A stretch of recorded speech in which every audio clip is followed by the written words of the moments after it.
Hello loves!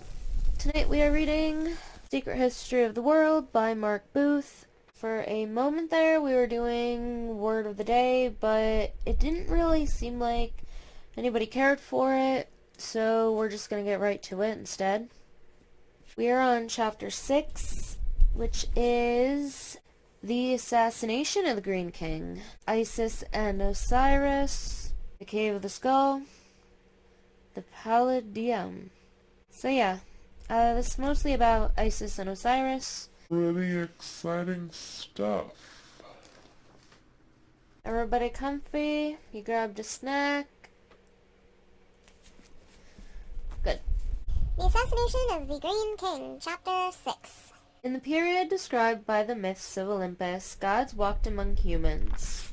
But the history of the last god to rule as king of the earth is recorded in its fullest version in Egyptian rather than Greek tradition, unquestioningly believed that their most important god had once walked among them, led them into battle, and ruled them wisely and well. Herodotus described a visit to the shrine where Osiris was said to be buried. Gigantic stone obelisks stand in the courtyard, and there is a circular artificial lake next to it.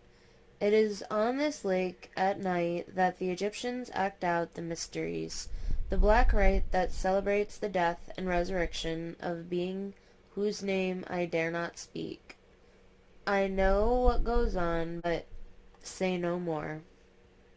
Fortunately, we can supplement this teasing account with the history of Osiris as told by Herodotus' near contemporary Plutarch, an initiate priest of the oracle at Delphi. In the following I have used Plutarch's account as a bias, weaving in additional material from other sources. We have to start by imagining a world at war, ravaged by roaming monsters and wild animals. Osiris was a great hunter, a beastmaster, remembered as Orion, the hunter in Greek mythology, and Herne the hunter in Norse mythology, and a great warrior. He cleared the land of predatory beasts and defeated invading armies. But this great warrior's downfall came not in combat with monsters or on the battlefield, but because of the enemy within. Returning from another military campaign, Osiris was welcomed back by cheering crowds by the populace who loved him. The reign of Osiris, though constantly under attack from outside the country, would be remembered as a golden age, and it was an age of domestic as well as civil bliss. His name is connected with insemination, Orion meaning semen, and what we today call the Belt of Orion is a euphemism. In ancient times it was a penis that became erect as the year progressed. These things should alert us to the fact that there is a strong sexual current in the history that follows. Osiris accepted an invitation from his brother Seth to a gala dinner to celebrate victory. Some said Osiris had been sleeping with beautiful dark-skinned Nephthys, wife of Seth and sister of his own wife, Isis. Did this provide Seth with a motive for murder? He may not have needed one. The clue to Seth's animosity is contained in his name. He was an envoy of Satan.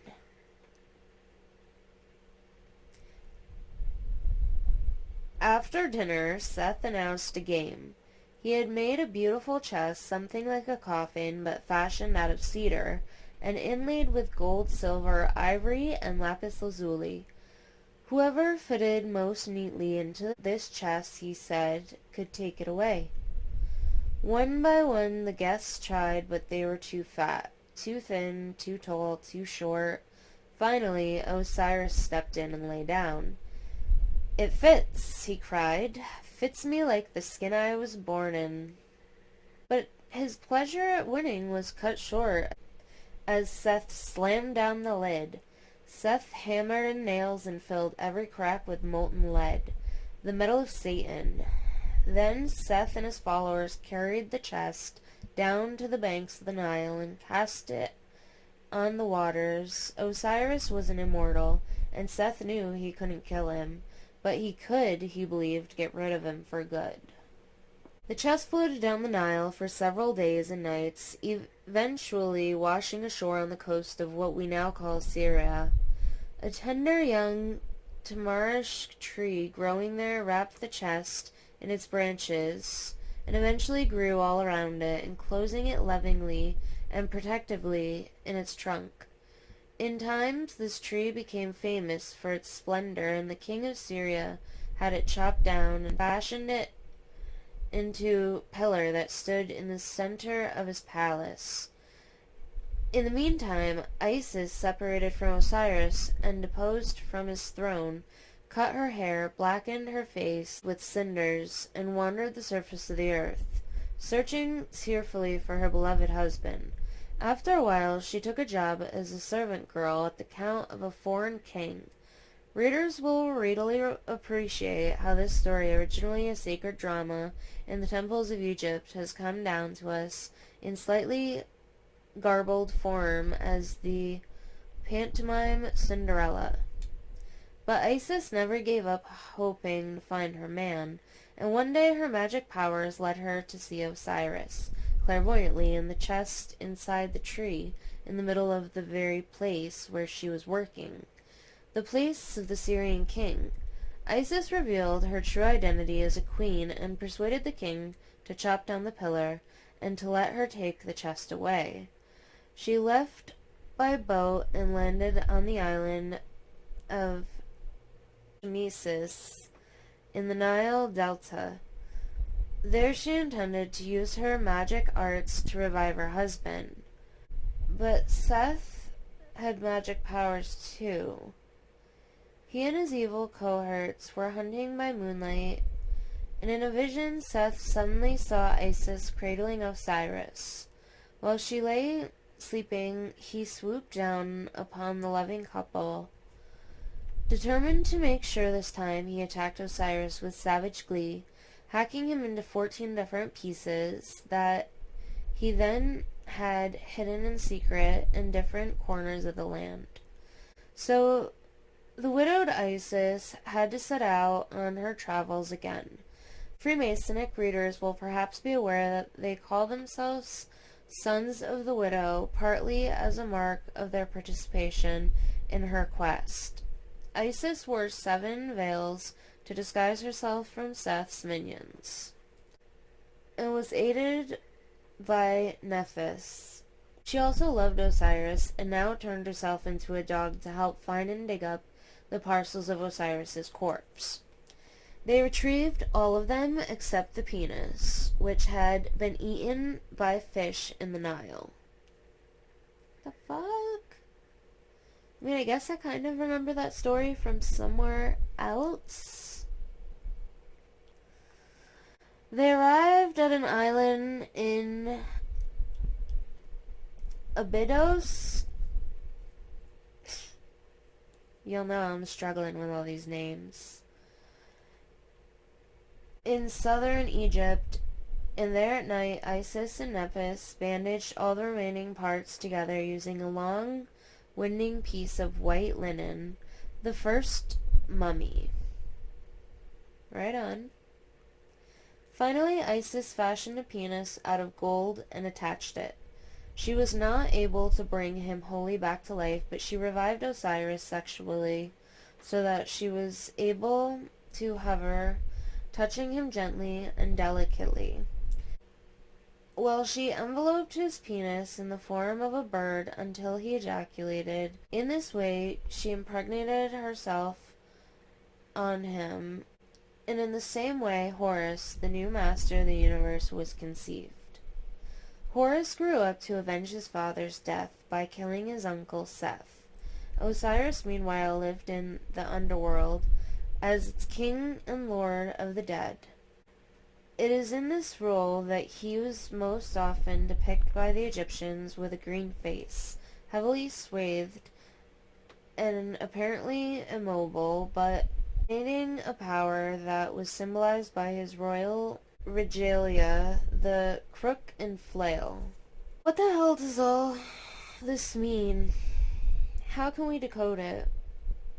On one level, it seems to represent the succeeding of one constellation by another in the precession of the equinoxes.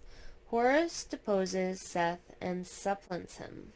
On another level, perhaps the most obvious one, it is a fertility myth about the yearly cycle of the seasons. The appearance of the star Sirius on the horizon, after months of being hidden, was a sign of the ancient Egyptians that Osiris would arise again shortly afterwards, and that the inundation of the Nile was due. Myths of the resurrected god king were told all around the world, from Tammuz and Marduk to the Fisher King. Stories associated with Persephone and the King Arthur cycle. They follow the same pattern. The king is fatally wounded, typically in the genitals, and while he lies suffering, the land stays barren. Then, in the spring, a magical operation is performed, and he rises again, both sexually and in a way that fertilizes the whole world. This is why Osiris came to be worshipped in Egypt as a god of crops and summer fertility.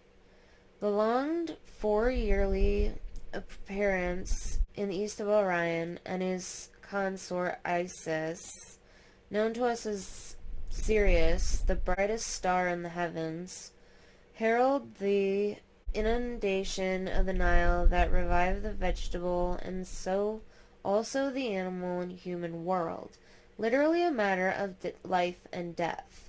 The Egyptians made small mummies out of linen bags stuffed with corn dollies. When it was watered, the corn sprouted through the bag, showing that the great god was being reborn. I am the plant of life, says the Osiris of the pyramid texts. I will not dwell on this aspect of Osiris because the level of meaning in myths that relates to fertility has become widely appreciated in the 100 or so years since Sir James Fraser's The Golden Bough.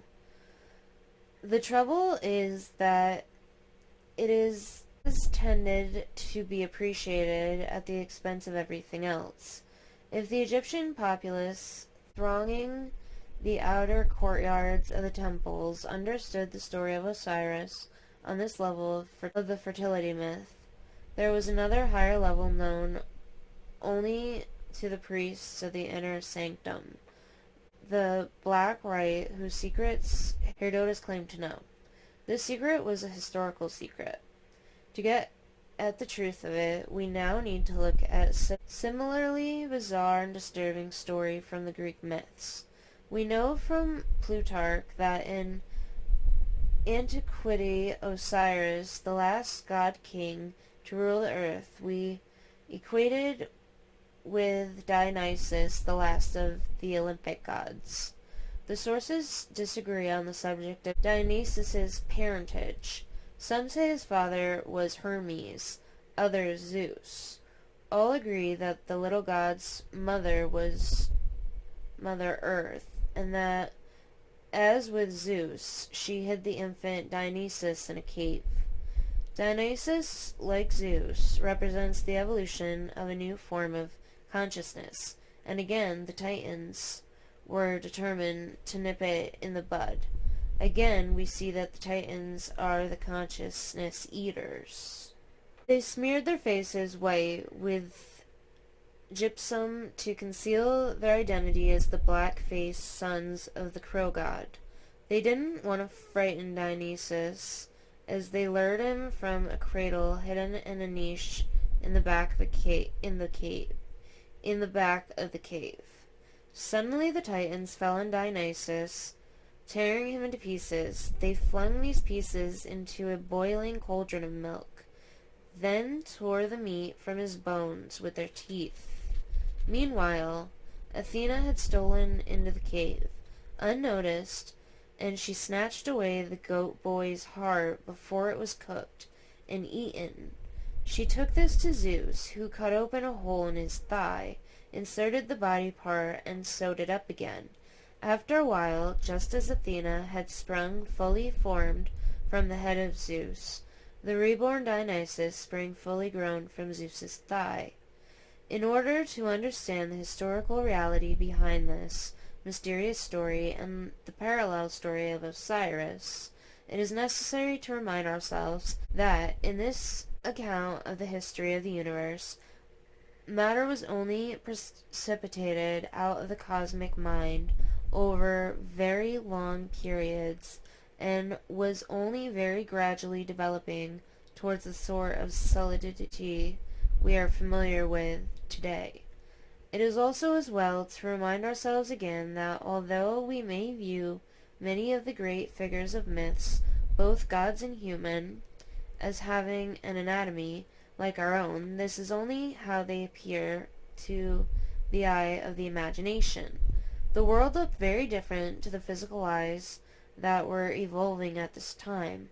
This was still the world recorded in the Metamorphosis of the initiate poet Ovid, when the anatomical forms of the humans and animals were not fixed as they are now, a world of giants, hybrids, and monsters.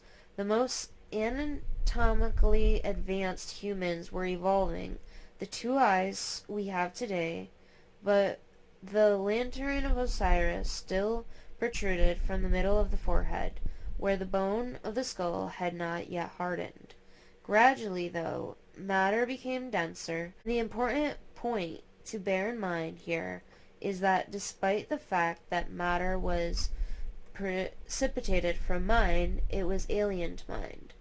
To the extent that matter hardened, it became a greater barrier to the free flow of the cosmic mind. What gradually happened then was that matter hardened to something approaching the solid objects we know today. Two parallel dimensions evolved, the spiritual world and the material world, the former viewed by the lantern of Osiris, and the latter by the two eyes. So the former, the spirit world, is viewed by the lantern of Osiris, the third eye, which protrudes from the forehead. The latter by the two eyes. The latter, which was the material world. Now we getting somewhere. Okay.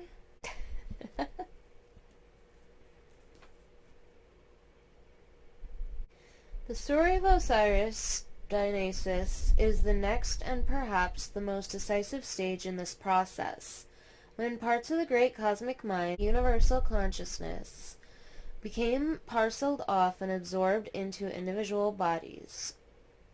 The bony roof of the skull hardened, closing over the lantern of Osiris, so filtering out the great cosmic mind above. According to the ancient wisdom, so long as there had been no barrier to the spirits, gods and angels ranged up above them, there had been no possibility of humans enjoying the individual free thought or will that distinguishes human consciousness. If we were not cut off from the spirit worlds and from the great cosmic mind, if our bodily makeup did not filter it out, our minds would be completely dazzled and overwhelmed. Humans would now have some space for themselves in which to think. The archetypal image of this model of the human condition is to be found in Plato's allegory of the cave. Prisoners are chained in a cave so that they face a wall and cannot look around. Events taking place outside the mouth of the cave throw shadows onto the wall that the prisoners take for reality. This is an exposition of the philosophy academics call idealism, which holds that the cosmic mind and the thought beings emanating from it, ideas, are the higher reality. Physical objects, on the other hand, are mere shadows or reflections of this higher reality.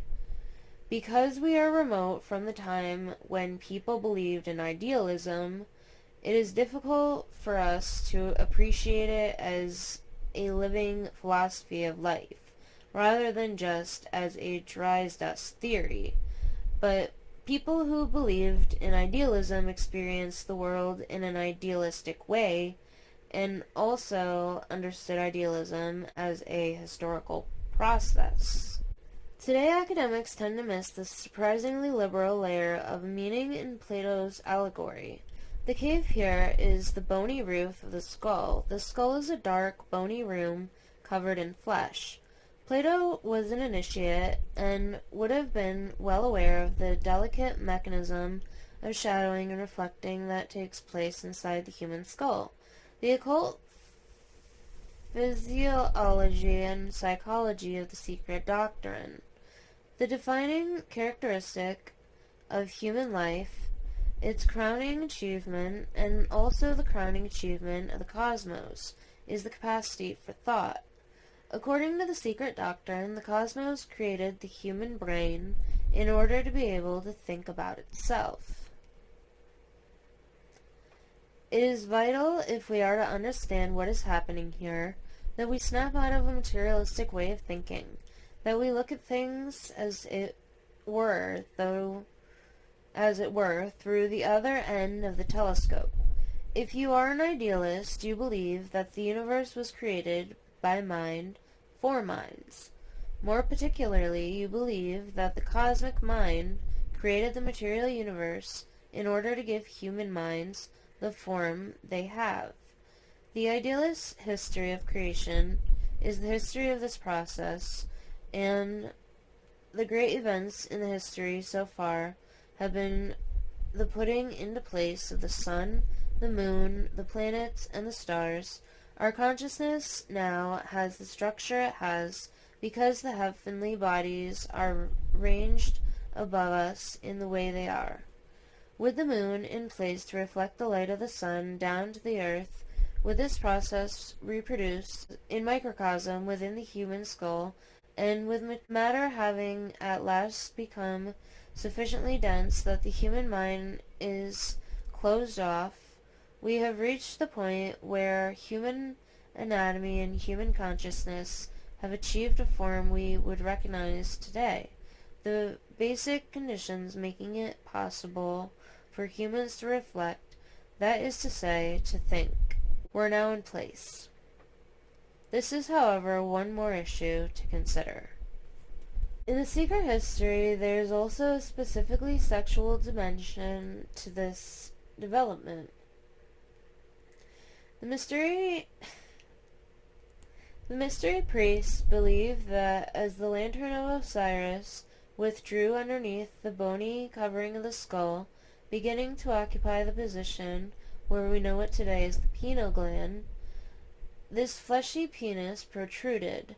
According to the ancient wisdom, the penis was the last part of the human body to assume its present fleshy form, which is why artists in the secret societies, such as Michelangelo and Signorelli, Leonardo's brother, initiate, often depicted the penis of the men of mythology as plant-like. As this great turning point in history, then, just as the penis became flesh, humans could no longer propagate themselves by the old plant-like method of parthenogenesis. Humanity gave itself entirely over to animal sexuality. And from this opens up a third and terrible dimension. Human bones were hardening and becoming material. A human skull became something half living and half dead. This is why it is an axiom of the secret doctrine that the beginning of death was the birth of thought. According to the secret doctrine, there is a fundamental opposition between life and thought. The life processes in humans, digestion, respiration, and the process of growing, for example, are largely unconscious. The conscious, thoughtful capacity of humans is only made possible by a partial suppression of these life processes. The human organism steals forces which in animals are used for growth and biological structuring, and channels them to create the conditions necessary for thought. It is said that this is one of the reasons why humans are, comparatively, sickly animals. Dang. Sickly animals, huh? Human thought is a deadly process. Thinking is killing us. Human thought is a deadly process, restricting both growth and longevity.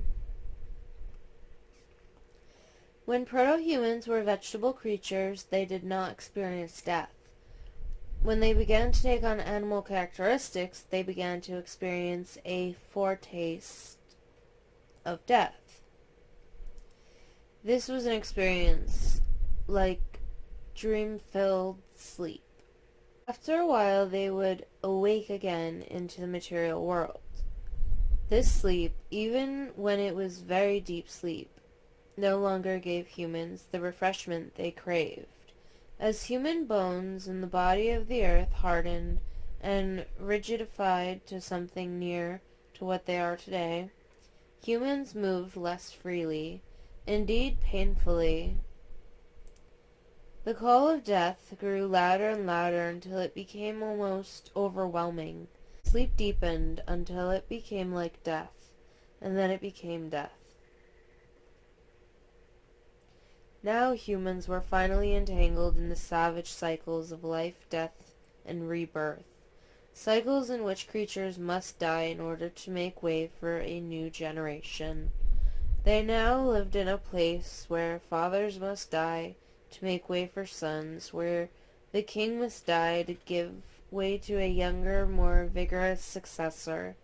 Scholars have managed to piece together textual references with carvings at the steep pyramid complex Saqqara near Cairo in order to understand something of what must have happened at the Hebsed rituals that took place there. Having undergone a mystery school ceremony of death and rebirth in an underground chamber, the newly regenerated pharaoh would emerge into a more public courtyard. There he had to undergo a series of trials of strength and potency, including running with a bull to try to prove that, as he would ritually cry, "I am free to run through the land." If the pharaoh failed this test, he would suffer the same bloody death as the bull.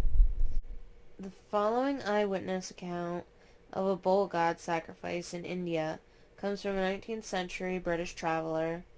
When the stroke is given, which severs the head of the victim from his body, the cymbals strike up, the tom-toms beat, the horn is blown, and the whole assembly, shouting, smear their bodies with blood. They roll themselves in it, and dancing like demons accompany their dances with obscene songs, allusions, and gestures.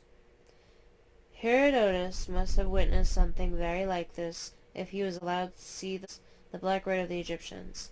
At the climax of the initiation ceremony we have been following, the candidate would also have seen something similar, the death of a great god. The human condition was changing on many different levels. We have reached a pivotal time in the secret history of the world when matter had precipitated out of mind and hardened to such a degree that the human skull was finally formed into a shape very like it is today. But the third eye was still much more active than it is today and had not become vestigial. Perceptions of the material world were equally as vivid as perceptions of the spiritual world. A human being ushered into a throne room might look at another human being sitting in front of him, or at least what appeared to be very like a human being. Although humans no longer had unlimited access to the spirit worlds, the man might then be permitted to look at the king again with his third eye, and if he did, he might see a god sitting there. The greatest historical record of humanity's lost ability to exercise this double mode of perception comes in the Hindu sacred text, the Bhagavad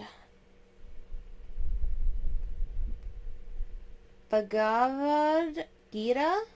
Forgive me if I got that wrong. Bhagavad Gita. A charioteer called Arjuna has been full of doubts on the eve of battle, so Krishna, the leader he is about to drive into the fray, allows Arjuna to see him as he looks to the eye of vision, in his supreme divine form. Trembling with awe and wonder, he sees Krishna's eyes as the sun and moon, sees that Krishna fills all of heaven and earth with radiance, as if with the light of 1,000 suns, that he is worshipped by countless other gods, and that he contains within himself all the wonders of the cosmos. Afterwards, Krishna shrinks into his human form again and shows his gentle human face to reassure terrified Arjuna. Osiris may equally have given this experience to someone who had walked into his throne room at Thebes. Jacob Bohemy described the world of cut stone, carved wood of royal robes and flesh and blood as outworld. He intended to be a bit disparaging. He knew that the inner world, accessible to the third eye, is the real one. And in the midst of the bloody, painful, death-drenched world in which the followers of Osiris now found themselves, this is what they clung on to. The myth of Osiris, therefore, has many layers of meaning, but it is above all a myth about consciousness. It informs us that we must all die, but in order to be reborn, the key point in this story is that Osiris is reborn not into ordinary life, but into a higher state of consciousness. I shall not decay, he proclaims in the Book of the Dead. I shall not rot, I shall not putrefy, I shall not turn into worms, I shall have my being, I shall live, I shall live. Again, we come across the phrasing, an idea of being born again. That may seem strangely familiar to Christians. Osiris is here discovering that he has what Christians call eternal life. In the story of Osiris, we've seen how the forces of sex, death, and thought become even more tightly entwined in order to create the unique thing that is human consciousness. The wise men and women of antiquity understood how death and sexuality are necessary for thought to arise, and because they understood how these forces had been woven together in a historical process, they also understood how conscious thought could be used to manipulate the sexual and the death forces in order to achieve higher states. Since ancient times, these techniques have been among the best-kept secrets of the mystery schools and secret societies. We will look into these techniques in some detail later, but all this is a difficult area for us, because our understanding of sexuality tends to be on a very materialistic level. For instance, it is very difficult for us today to look at paintings and carvings of the erect phallus adorning the walls of Hindu or Egypt temples and to imagine how they would have been intended to be read, because in the modern world, spirituality has for the most part been removed from sex. Yeah. In the ancient world, sperm was understood to be an expression of the cosmic will, the hidden generative power in things, the ordering principle of all life. Each speck of sperm was held to contain a particle of the prima materia, of the prima materia out of which everything was made, a particle which could explode with incredible burning heat to form a whole new macrocosm. Adolescence in our era may catch some reverberation of the ancient feeling when the first stirrings of sexuality bring on feelings of keen new intensity and an aching desire felt in the breast to embrace the whole world. Desire is always open to corruption, though. What we desire we possess in our imagination. Desire hardens. When we desire someone, we rectify them. To borrow Jean-Paul Sartre's phrase, we want to bend them to our will, which is the influence of the spirit of opposition. In the mind before matter view, this diminishing of other people by the way we perceive them is a real danger. The way you look at people affects their internal physiological and chemical constitution. Modern science has taught us to think of the sexual urge as something impersonal, something that has a will apart from our own, as an expression of the will to survive of the species. For the ancients, too, the sexual urge was an expression of a will beyond the individual. They saw sexuality impelling us towards the great moments of our lives, because they saw how sex controls who we are born to, as well as determining the people we are attracted to. A man in the ancient world might see a woman he desired and be overcome by a quite frightening, overwhelming desire. He would know that the rest of life would be shaped by her response. He would also know that the roots of his desire lay very, very deep, having their origins long before his present lifetime.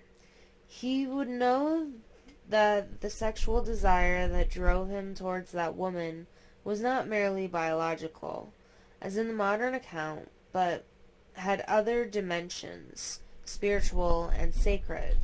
If the planet of love had been steering them towards this meeting, then so too had the other great gods of the sky been preparing the experience for them over many, many millennia, and through many incarnations. Today we know that when we look at a distant star, we are seeing something that happened a very long time ago, because of the time it has taken for the light from the star to reach the earth. The ancients knew another truth, which is that when they complicated their own will, they were also looking at something which had been formed long before they were born. The ancients knew that every time they felt themselves merging with another human being in the sexual act, the flight of whole constellations were involved. They knew, too, that how they made love would have an effect on the cosmos for millennia to come. When we make love, we are interacting with great cosmic powers, and if we chose to do consciously, we may participate in this magical act. It was this magical element in the sexual act that Rilke was referring to when he wrote that two people coming together in the night summon up the future. There's one further twist to the story of Osiris, a dark shadow to an already dark story. We saw that Isis had a sinister Nephthys, and there was a suggestion of sexual impropriety with Osiris, some sexual fall from grace perhaps. But later, Nephthys used her magic powers to help Isis in her search for the body parts of Osiris, and helped, too, to bind them together again. Nephthys, then, is a figure representing some dark form of wisdom, fallen but capable of redemption. In Christian mythology, the same figure, the same spiritual impulse, reappears as Mary Magdalene. We have been following the history of the fall. We have seen that the fall was not the fall of human spirits into a pre-existing material world. It is a very easy and common mistake to imagine it like this, but a fall in which human bodies became denser as the material world became denser. We live in a fallen world, just as a myriad spirits help us to grow and evolve, so too others, just as numerous work to destroy both us and the very fabric of our world. In Christian mythology and in the secret doctrine of the Church, the earth suffered and was punished for having fallen by having her own spirit imprisoned deep in the underworld inside her, sometimes called Sophia. Notably, in the Christian tradition, the wisdom is only reached when we travel down through the dark and demonic places of the earth, and also of ourselves. It is because of Nephthys, because of Sophia, that we all have a need to touch rock bottom, to experience the worst that life has to offer, to wrestle with our demons, to test our intellect to its limits, and journey to the other side of madness. Well, thanks for that.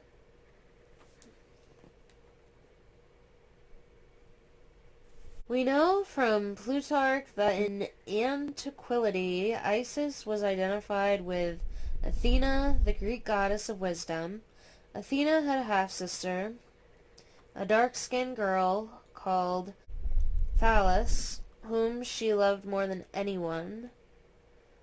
Carefree, they used to play on the plains of Anatolia, running games, wrestling, and mock fights with spears and shields. But one day Athena was distracted. She slipped and accidentally spared Phallus to death.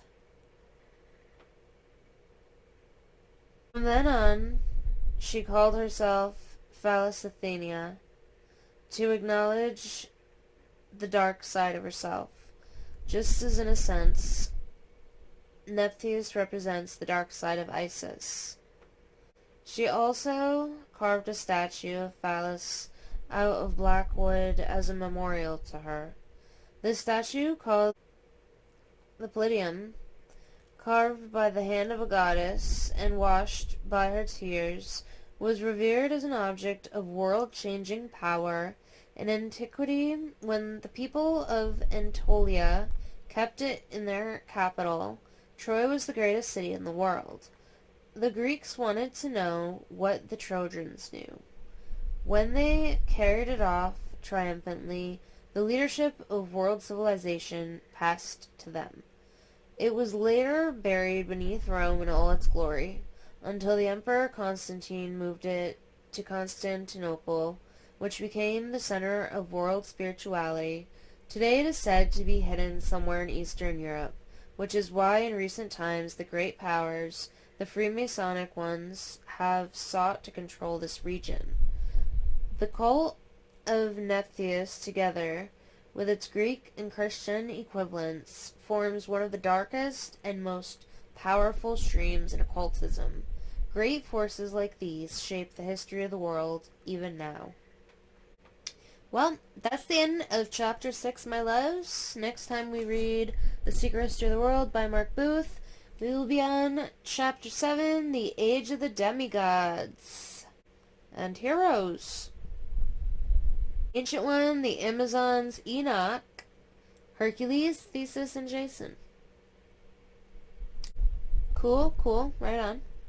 Okay, yeah, so let me know in the comments if you guys have ever heard of the cult of Nephthys. I don't know if I'm saying that right. Still, Nephthys.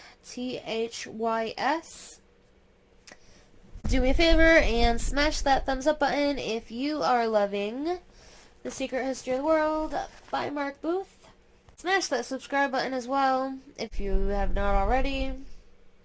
And set that notification bell to all so that you get notified whenever I upload. Thanks for watching Adult Bedtime Stories. Sweet dreams, my loves. And until next time. Bye!